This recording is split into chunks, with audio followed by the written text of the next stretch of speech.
It's me, Mars44, and I'm here with another Cardfight Vanguard deck profile. Today's deck profile will be an updated deck profile on the Amaterasu deck profile that I did a long time ago. It's been needing an update for a while, and I was so close to completing it, and I was just trying to find the proper build and everything, because I did make quite a few changes, yeah, I was close to completing in real life, and I kind of waited for it, and then I finally did it. So with that, it's done. Deck profile's ready, and yeah, we're here with this one. So if you want, you guys can, go ahead and leave your comments about what you think about the deck profile and everything. Still trying to get used to not putting my arms in the way. If you remember from the last Coco, which is actually going to get an update as well. Some of the others need updates too. Some of them, there's a new one I'm waiting for because I'm missing 3 cards in the deck. Yeah, so anywho, with that little explanation, I think we can begin. Nice little orange deck box for the Amaterasu. I feel the orange fits it for some reason. Still a beautiful card. I love Amaterasu. I kind of just play the deck for fun. I don't really play it super serious. I mean, I don't play super serious, but I just play the deck for fun when I want to goof around, because it's not really super competitive anymore. Anywho, so for as our starter, I changed it up. We have Little Witch Lulu. So basically, I found that my soul was at like 11 or 12 or something. So with Little Witch Lulu, she could just give you a +1, use up some of the soul to give you that +1, and she's just a better starter than Lozenge Magus, because what I find with Lozenge Magus is you're kind of minusing yourself with the starter, because what it is it just goes in the rear guard circle, gives you a boost, goes back in the deck. It gives you a less chance of pulling her, early on, which is nice, but from how I see it, it just doesn't benefit you. I never find it benefiting me at all, the Lozenge Magus. So by playing Lulu, it just gives me more benefits. I guess I don't play Luckbird, but I've been thinking about it for the reason of if I get more soul and then maybe play like just a starter that stays in the soul. But I think Lulu works perfectly in this deck, and especially how I've made the deck, I still find I hit the 8 soul pretty nicely at like 4 damage. So yeah, that's it for the starter. On to our grade 3s. No big change, just 4 Amaterasu, 2 arts of each, because bought these 2, got these 2 in EBO5, and you know what, they're both pretty nice, so it's nice to have both of them. And then we have 3 Goddess Flower Divination Sakuya, just like last time as well. She just helps a little more now. She's a little more helpful now to just reorganize your field, and on top of which, just bring Lulu back into your hand, because that'll give you another 10k shield. So that's another reason why I think Lulu's better, because it utilizes her more too. But that's it for the grade 3s. Really not much to say because it's the updated deck profile. With Amaterasu, I mean, she's just a monster. Alright, and then we're playing 4 Oracle Guardian Red Eye. I think last time I had it at 3. I'm not 100% sure about that. It might have been at 4.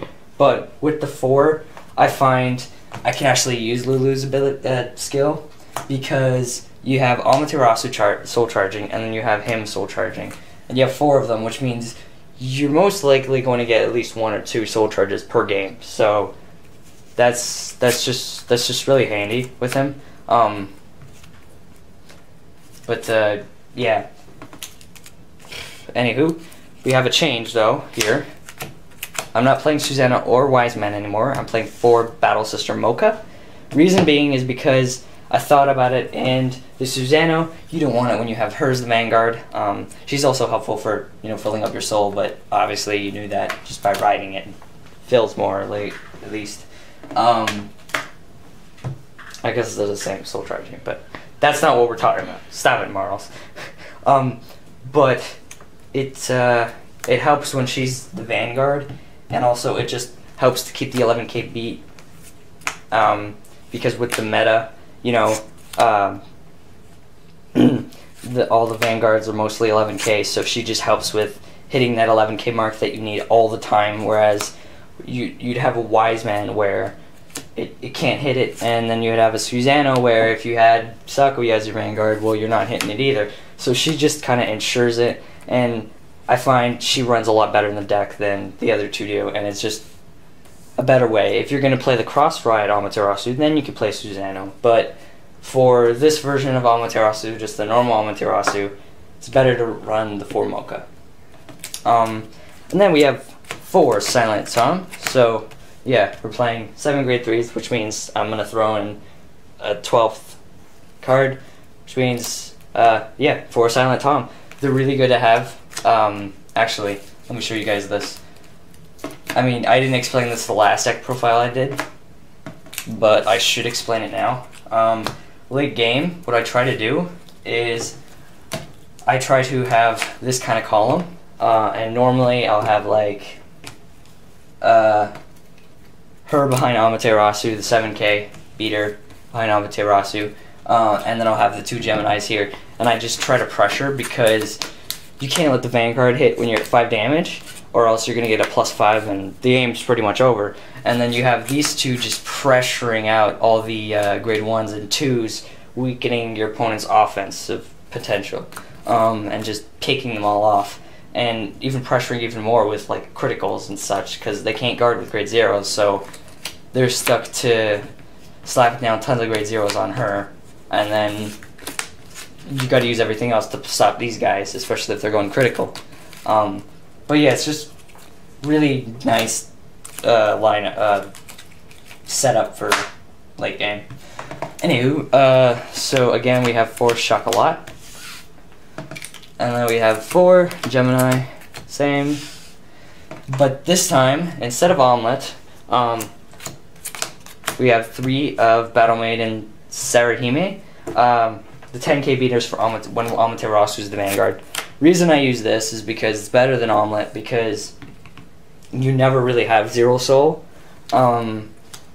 and she could just swing in for 10 whenever you need to with Amaterasu on the Vanguard circle. If not, she's just a nice 7k boost, whereas if you try to use any of the other 10k beaters, the other 10k beater is Omelette, and it won't work. So yeah, just using her is a lot better, because the second you ride Amaterasu, even though Lulu empties your soul, you're going to soul charge right after. So Omelette does not work, and she just hits those nice 10k columns you need when you have Amaterasu as your Vanguard. That's just it. So I only need 3, don't need any more. And then just like last time, we have 2 Battle Sister Chocolat. Same reasoning behind it. When you have Sakuya as your Vanguard, or early game, you can scare, and you can actually scare if you have like a Tom. I forgot to mention this last time too. If you have like a Tom, just slap it back on top of the deck and scare them for the critical. Make them guard, or make them not guard something, because maybe some people like guarding her alone. Anyways, another change though is I'm playing 1 Battle Sister Vanilla. Now, the reason I put her in the deck is because hitting 6 soul is no problem, and there's really nothing else to run. You don't want to run any more of the 10Ks, you don't want to run any more Chocolats. I mean, you could replace this with a Luckbird to just give yourself a +1 when Amaterasu hits over that 8 soul, but most of the time I can't find myself using the Luckbird, because I'd have a field like that, or like that, like I'd have my grade 1 lineup by then, by the time I hit that point. So it's better in my opinion, because you'd have like a full field at that point. So there's no point in really throwing down Luckbird just to lose something to gain something else. That doesn't help you at all. So I found this actually helps me a lot and saved me in a bunch of games. She's just a 10k shield when you slap her down on guard circle when you have 6 or more soul. So she's just really helpful in this deck. I really can't say anything else about it. She's just a nice last card, you know? Like the one card that you could play 1 of, but you play more than that and it's just going to kind of mess up the deck. So she's one of those cards that just, you know, is like that. Anyways, I did change up the trigger lineup as well, so the only thing I really didn't change is the grade 3s. But we have 4 Psychic Bird, 2 Ginger, and 1 Nike. So, and then we have 4 Dream Eater, a Victory Maker. I might want to push this up a bit. And then 4 Lozenge Magus. I have a story about Lozenge Magus that I'll tell you guys in a second, but before I get to it, so I'm playing 7 crit 5 draw now. Pretty standard lineup because most decks now play 7 crit 5 draw or 8 crit 4 draw for heal, because they all play heal. They never not play heal, because never not playing heal is not a good idea unless you're going Bermuda Triangle 16 crit and have tons of Rios and stuff. I've tried that before. It's actually very fun. Anywho, that's not what we're talking about. So the reasoning behind this is I didn't choose 8 crit because the 5 draw actually really helps Amaterasu keep up with the meta and everything. So it just helps Amaterasu, you know, just keep up in general. So that's why I keep it at 5 draw. The 6 draw 6 crit wasn't the best idea. So I have 7 crit now and 5 draw and 4 heal. I found the lineup to be amazing. I tried 8 crit, didn't work as well. I felt I keep falling behind, so it just works out better. And you know what? It's nice to have that that extra draw trigger, and then you get her, and she's your 10k shield. So she's like another critical trigger, except she's not a trigger and she's not a critical, but she's a 10k. So it actually does help that I play vanilla as well. That's another reason for the 5 draw 7 crit. And it actually, the way this build works actually helps me keep up with the meta quite well. Not overly well, but just quite well. I feel I've tried different ways. I've tried millions and tons of different ways to do this, and I've been trying to update this deck profile for so long, but finally found a way that works perfectly and actually really keeps up.